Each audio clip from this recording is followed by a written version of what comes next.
Dengan tekad kuatkan hati, negeri ini memanggilmu kawan.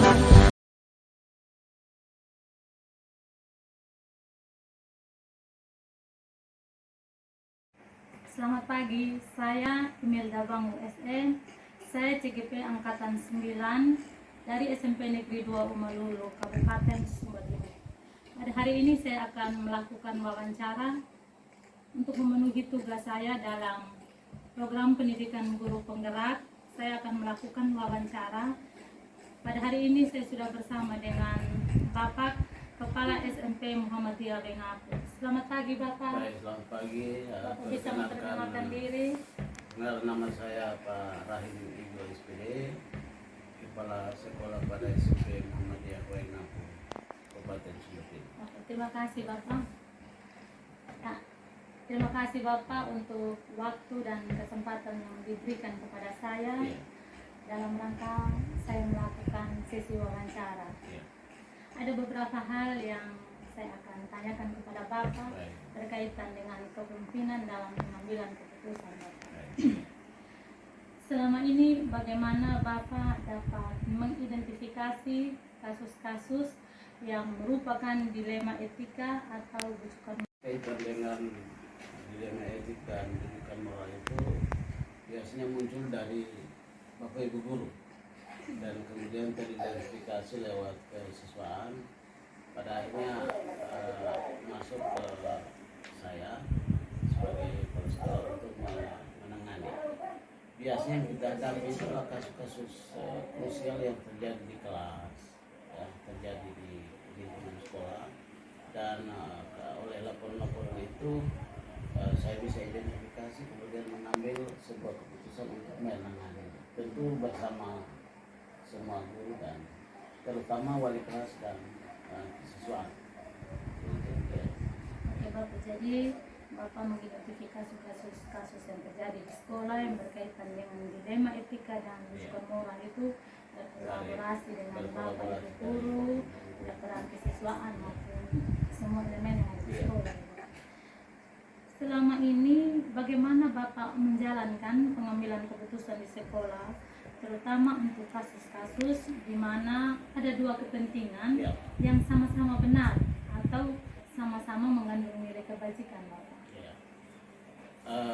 Kolaborasi yang biasa saya bangun itu lewat kesiswaan guru, dan kemudian biasanya untuk menangani kasus yang dilematis tadi antara etik dan moral itu, misalnya siswa yang selalu tidak hadir di sekolah, kalau tanda kutip tidak pernah mengikuti proses belajar secara utuh dan tentu mempengaruhi nilainya. Dari situlah kemudian kita melakukan proses kolaborasi antara wali kelas dan siswa untuk bagaimana memecahkan persoalan ini. Dan biasanya kami mengidentifikasi itu kemudian orang tua kita hubungi, tentu dengan surat panggilan, kemudian kita lakukan proses semacam konsultasi dan lain sebagainya agar supaya persoalan ini bisa ditangani dengan baik. Dan biasanya dijadwalkan proses itu tidak hari ini tapi untuk hari berikutnya setelah panggilan surat panggilan. Jadi ketika ada kasus-kasus yang dia harus kita ambil keputusan di mana ada dua kepentingan yang sama-sama benar ya Bapak ya, ada identifikasi masalah, berkolaborasi dengan guru dan juga melakukan diskusi dengan orang tua wali, kemudian melakukan pengambilan. Langkah-langkah atau prosedur seperti apa yang biasa Bapak lakukan selama ini? Ya, selama ini biasanya setelah laporan masuk dari beberapa guru dari kelas, kita identifikasi persoalan siswa yang mana kita anggap berat atau kita anggap harus segera ditangani, kita surati orang tua lewat humas, kita layangkan surat itu. Kemudian biasanya dalam kasus yang paling parah itu kita membuat semacam surat pernyataan yang bersangkutan kesiaan ada orang tua, diketahui orang tua untuk menandatangani pernyataan di atas meterai supaya tidak mengulang lagi kejadian yang sama yang kita anggap berat ya. Kita anggap berat. Kalau kasus-kasus anak-anak di sekolah ini kan tentu beragam. Tapi ada kasus yang kita anggap sangat krusial, sangat berat, itu kita sangat berat. Oke Bapak, jadi langkah-langkahnya ada identifikasi masalah dari Bapak Ibu guru dari kelas maupun guru mata pelajaran yang akan dituliskan kesiswaan, kemudian akan dituliskan kepada Bapak, akan melakukan pemanggilan kepada orang tua dan akan melakukan diskusi ya Bapak dari orang tua ketika kasusnya memang berat.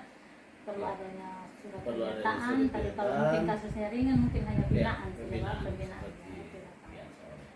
Hal-hal apa saja yang Bapak anggap efektif dalam pengambilan keputusan pada kasus-kasus dilema etika Bapak yang efektif bagi yang Bapak lakukan? Baik, saya kira untuk efektivitas sebuah penyelesaian masalah itu kan terlepas dari bagaimana kerjasama antara guru dan orang tua. Utamanya adalah dengan orang tua.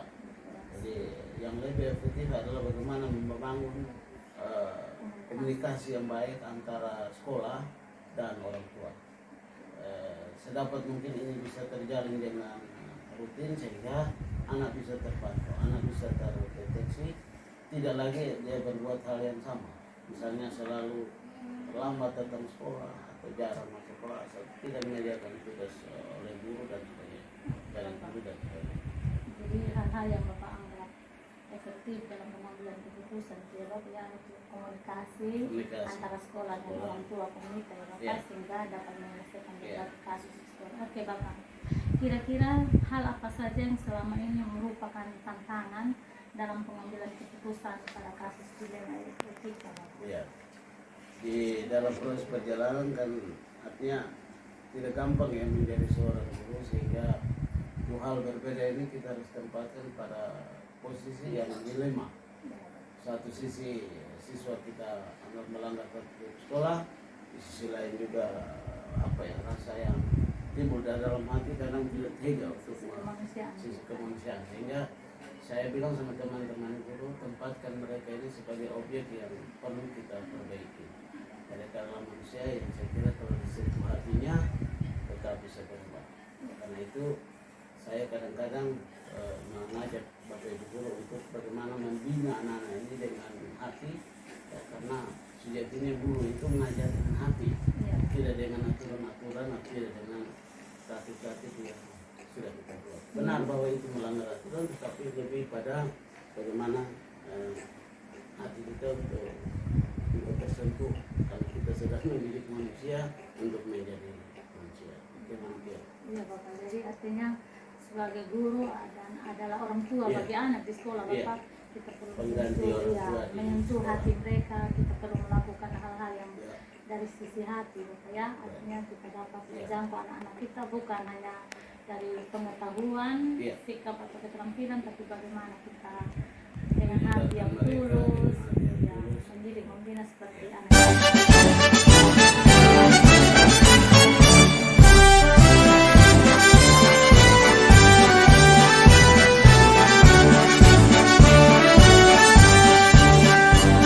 Bulatkan tekad kuatkan hati, negeri ini memanggilmu kawan.